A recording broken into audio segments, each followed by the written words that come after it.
Okay, good morning everyone.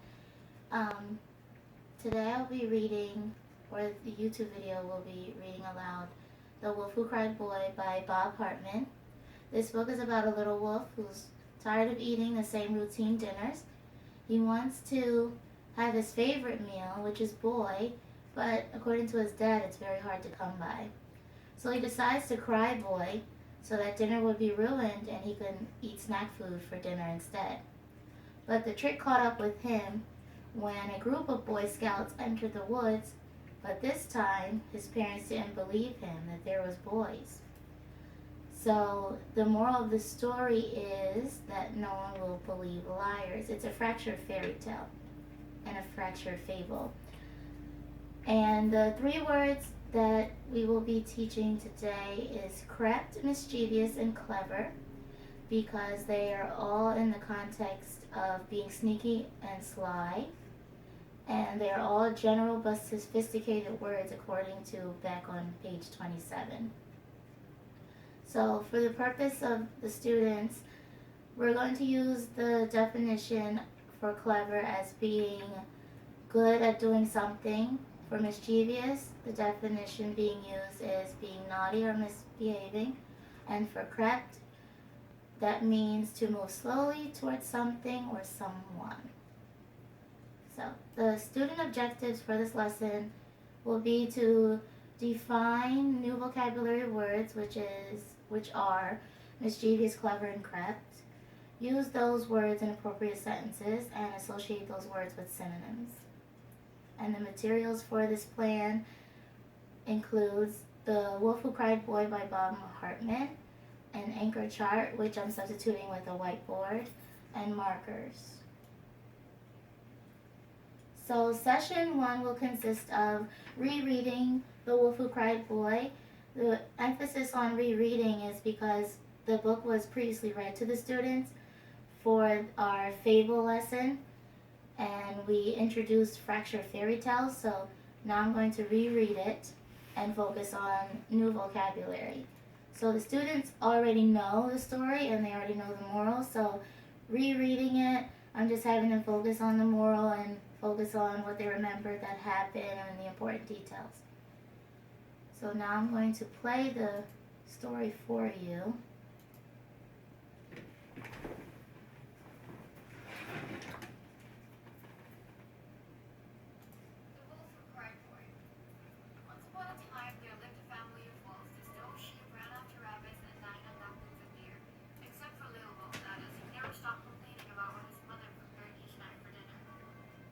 Hamburgers again, you want? I hate hamburgers. Minced rolls he had minced rolls last night. Chocolate mousse, he whimpered. Chocolate mousse makes me sick. And besides, it looks just like. That's enough, barked Father Wolf, but it never did any good, for all Little Wolf wanted to eat was... Boy, why can't we have boy tonight? We never have boy anymore. Well, son, sighed Father Wolf, there was a time when a clever wolf could snatch a shepherd boy off a hill or pluck a farm boy out of a field. Why, there was nothing better than a steaming plate of boy chops, big boy tail.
So then I would have the students tell me what happened in the story, what lesson did the wolf learn at the end, and what could the wolf have done when he was bored rather than playing tricks on his parents.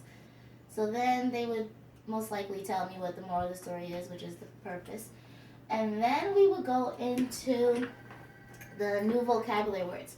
So the first vocabulary word is clever. Because in the story, Father Wolf talks about the time when a clever wolf could catch a boy. And then I would reread that part in the story. And after rereading it, I would uncover the clever part of the anchor chart and provide the students with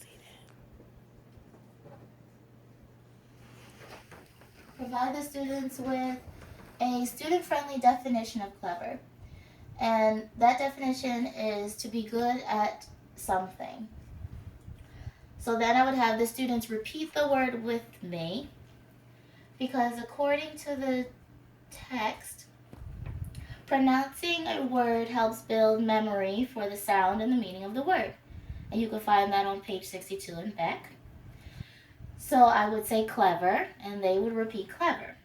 Then I would provide examples of the words that are not from the context of the story.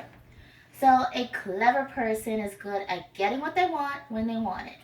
Or a clever person is smart or has skills. And then I would give them a sample sentence using the word clever. Alex is a clever person. He is good at coming up with good ideas.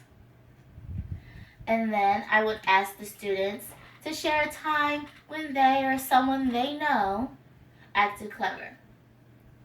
So that's why I have I, he, she, in case it's themselves or someone that they know. So I, he, she was being clever when I, he, or she, and they would fill in the blank. After that word, I would introduce the second word by returning back to the story, The Wolf Who Cried Boy, and finding where the word mischievous came about. So in the story, the boy stuck his head into the cave, and they describe this as being mischievous. So then I would uncover mischievous. So the student-friendly definition for mischievous is being naughty or misbehaving. And then I would again have them repeat it with me. So mischievous, and they would repeat mischievous, for the same reason that repetition helps memory. And then I would provide examples other than the context of the story. So a mischievous person might play tricks on people even though they know it is not nice. Or a mischievous person can also be sneaky. So then my sample sentence is, that mischievous Rex is always sneaking up on me. And then I would have them come up with their own sentence and say, think of a time when you or someone you know was acting mischievous. And then I have the sentence, I, he, or she was being mischievous when I, he, or she, and they would fill it in. And then we would discuss whether or not the answers that they're giving me are appropriate in this case, or is misusing the word. So we decide which way to use the word in the sentence is the right way. And then I would introduce the last new word, which is crept. In this story, crept is used in past tense for the word creep, but we won't talk about creep today. We'll just use crept, and that means to move slowly towards someone or something. And then I would have them repeat it with me again. So I would say crept, and they would say crept for memory purposes. And then I would provide examples. You might have crept up to someone and yelled out, boo. You might have crept away crept quietly towards the kitchen to get another snack. And then I would have the sentence.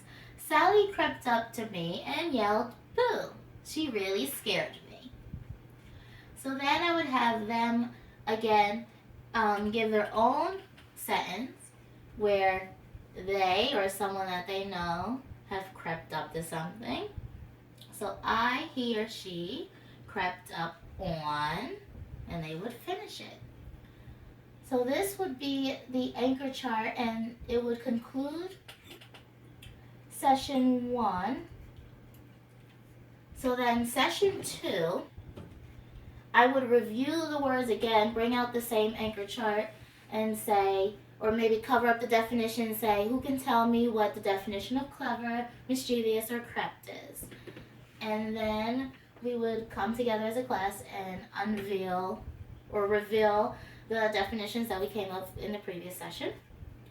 And then I would have them break up into small groups, and each group will get a different word, and then they would construct a way to represent the word. So say the group got crept. They can come together, when we come back together as a class to share, they can show themselves creeping up behind someone and scaring them. And then I would know that they know what the word crept is by the way that they're moving. If they're moving really slowly on their tiptoes, then I know they understood the word. If they're moving too fast, then I know they didn't understand, and then we would have to talk about the definition and how to use it, and different sentences that works with the words, and different ways to represent the word. So as a whole class, they would come together and share their different ideas with the rest of the class. And then that would be session 2. Session 3, I would then again give another brief review of the words. By now they will know the words. So if I covered up the definition, it should be like easy recall. They know these definitions. If not, then we'd have to review them again. Then we would play the word associations game, which can be found on page 53 of Beck. And I would say, okay, which word goes with skillful or smart? Clever. Which word goes with sneak? Crept. Which word goes with misbehaving? Mischievous. And that game will continue on with different synonyms for the word, for the different words. And that will be the end of session 3. And as an assessment, the assessment is like an exit ticket with different sentences on it. And all they have to do is fill in the missing word. And that shows me that they know how to use the word and where the word would most appropriately fit. So the first sentence is, the class clown always has a blank smile. And the answer I would be looking for is mischievous. The second sentence, the lion quietly blank behind the zebra. And then that answer would be correct. And finally, Sam is blank at making excuses for not doing homework. And then the answer for that one is clever. And they would hand that to me at the end of class.